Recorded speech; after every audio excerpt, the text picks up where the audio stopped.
Hi, I'm Maya, and I'm going to try and share with you the list of things I believe composer nowadays needs to be a professional composer. So basically, I'll explain what I think that means, just my point of view. So first of all, obviously you need to have ideas about certain sounds. You need to have a big imagination, fantasy, creations in your head, in your mind, together with a strong need to make them reality, a strong drive to work on making them come to reality and share them with the world. Number two, you need to have a set of skills that will help you transfer your ideas, your fiction in your head into doability. Reality is music education, instruments, knowing music notation, knowing many softwares, and knowing devices, knowing humans, their bodies as well. So a lot of things. It depends what you're into. You need to educate yourself in materials you want to use and you need to use.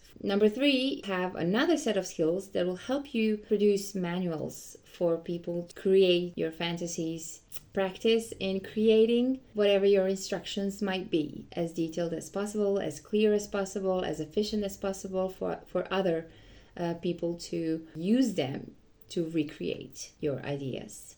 Number four is telling the world that's what you like doing. Declare you're a composer or a creator of some sort. Say hi to the world. Have very clear and practical website that would allow people to find what they need in 10 seconds, which are your scores or your recordings, YouTube links, calendar maybe, of course who you are, your biography and contact details. Be present on social medias, Facebook, also Instagram and other things I do not know, but I know there are many new things. So apply everywhere. Create opportunities for yourself. It is your job to research and find open calls for scores, for artistic residencies, collaborations, for workshop participations, maybe project fundings. That's your job. If this is what you want to do, go and look for your opportunities. Apply everywhere. I think it's your job to be rejected. Just normalize that. It's normal. 90 times out of 100, you need to be rejected. That's your job. You're an artist. That's normal. Do not be lazy. Be working. So I think every hard work pays off. Number six, daily schedule. To make a routine for yourself, you take your composing personality to a next level where you take it very seriously and you work on it every day. So you have a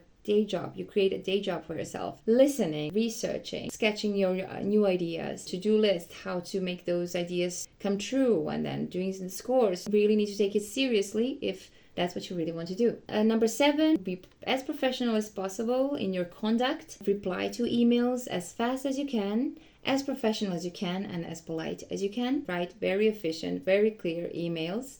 And try to help people communicating with you have better life. Just make their job and their life easier by giving them exactly what they ask for. Never being late with your deadlines. Reliable. Communication is a big thing. I learned all the problems everywhere are about communication. Think twice and be sure, read your emails. Make sure you're communicating clearly and maybe double read emails you're getting. Make sure you're understanding what they're asking for.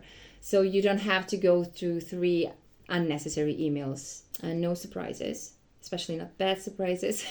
Never be late for rehearsals. At the rehearsals, work on your communication skills again, please. Be very considerate and very grateful, very thankful to people who you're working with, who are curious and open to your makings. Please never take that for granted. Always be open for their own point of view and their own interpretation of your manuals, your instructions, your pieces, your works, whatever you prefer calling them. Make sure you're including them in the process and their personality in the process. Make sure you're always having some space in your scores, in your notation, or in your rehearsals to accept that they're humans and are identical to yourself, whose minds do not work identically to yours. Just always be open to this.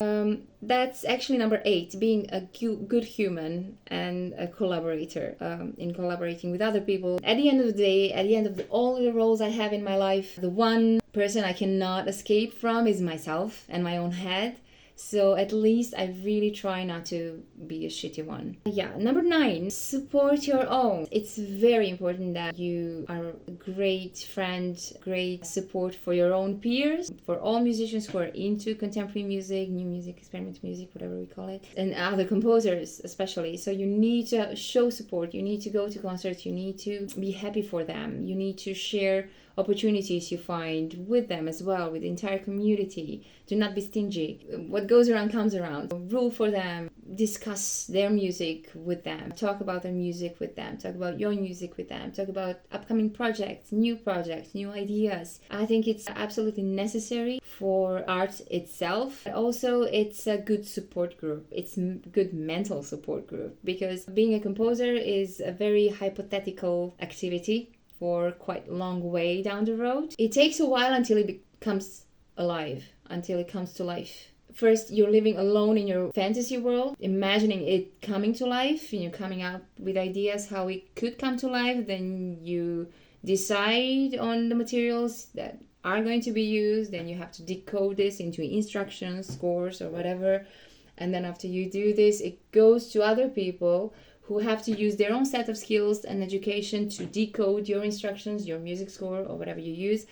And then they use their own personality to and skills to bring it to life, to actually make it true, to actually make it happen.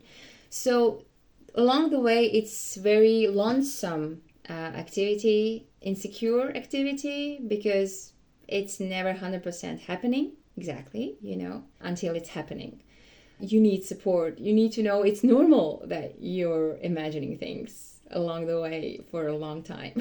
So just support your own, and you'll get your own support, and your art will be better for it. It'll grow. It'll be more secure. You'll become more brave and free to do whatever you want with your art, exactly because of all this support you're giving and you're getting. Number 10, always research, listen, read, learn. So like any profession today, I believe arts especially have so much new content always, so many new ideas, so many new materials, so many new means of production. So it goes without saying, honestly, you should be very curious and very interested, and invest a lot of time in being up to date, learning, listening to new pieces, going to concerts, and listening to streamings if you're not around.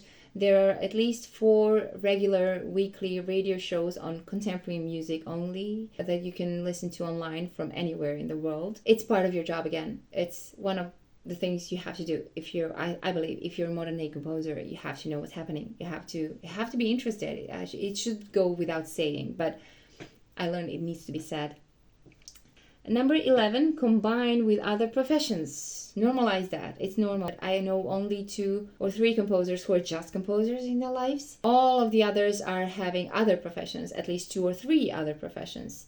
Some are related to music, some are even not. That's absolutely normal. You're not any less of a composer because of that. Do other professions if you have to. Maybe you need to as well. Maybe they're also equally fun as composing to you. You are your own human being and you have your own set of interests. It's absolutely okay to do anything other than composing as well and still be a composer. It's absolutely okay and fine.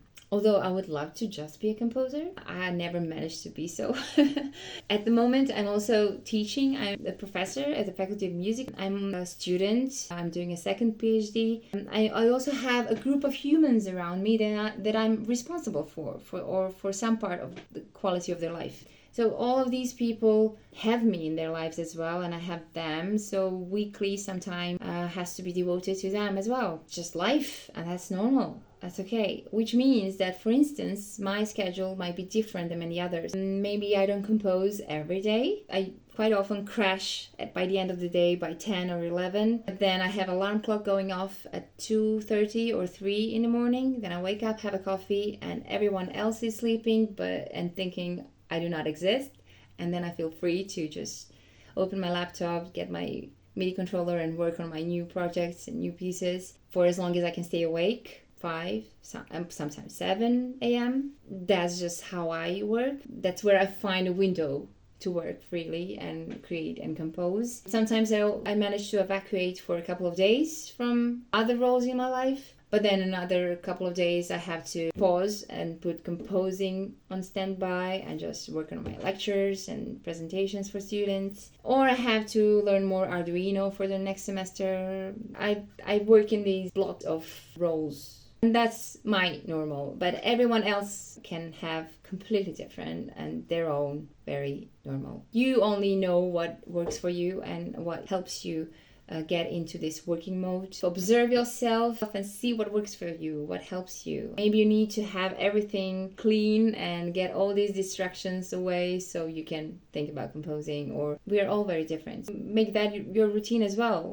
Becoming aware of what you need as a person to be able to compose. The sooner you're very clearly aware of this, the sooner you'll be able to just create your working routine, have a set of cues and triggers that put you into composing mode.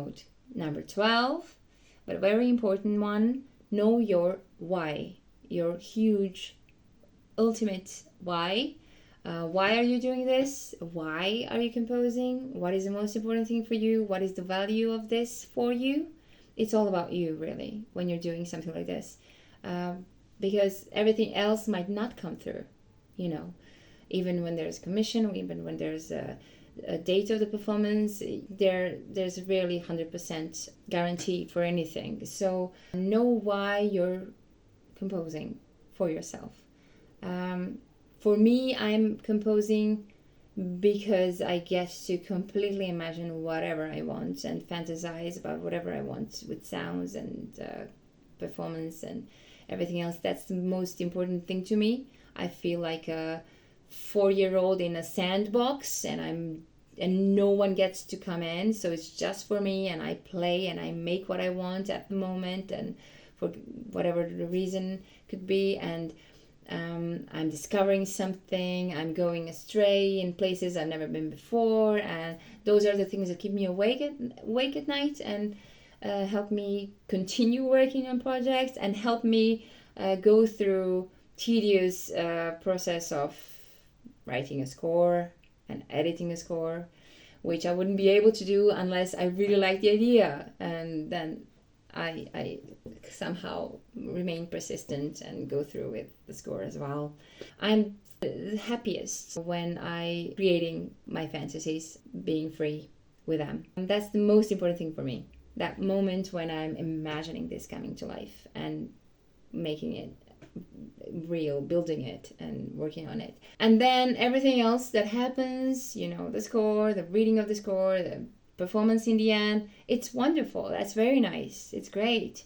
But it's a different thing, and it's an echo of the fun I had when I was making this up and thinking of this. And I would never compromise this. Actually, I withdraw from composing for almost 6 years back in my life. And the only reason I came back is because I realized I just need to have this sandbox and imagination in my head and this space in life where I make whatever I want, even if it never comes to reality. So know your why. Think about it, and I think it's very important that you know why you're doing this and what's the thing you're not ever compromising, and what is the thing you're guarding for yourself in this whole process. What's important. And that should be it, I think. I hope I didn't miss anything. I hope I didn't offend anyone. It's a wonderful thing you're doing if you're a composer, I think. If you're an artist of any kind. I mean, nobody is in this for money or fame or... So the idea that you just want to play, you want to create something, and you want to share it with the world is wonderful and amazing on its own. So just don't be ashamed to do it and do that thing where I know it always feels a bit dreadful, showing the world what you do. Don't be shy. Just do it. It doesn't mean you mean someone else is not good. It just means you're very happy about what you're doing and you're there to share it, and it might make someone else very happy or excited or interested or curious about things they haven't been curious about before. Those are the things that I believe change the world a little bit for the better. It's wonderful whatever you're doing. Don't go all insecure on yourself. If you're insecure, just see what you're insecure about and go learn more about it, or just just bite on it and sort it out. Please don't be afraid of anything or rejections as well. Like I said, normalize rejection. That's part of your job as an artist. Be rejected. You need to be rejected a lot of times in order to create more and get your creations eventually somewhere and out there. So just go for it and just keep doing it. And thank you for doing it. It's wonderful. I wish everyone in this world were as creative as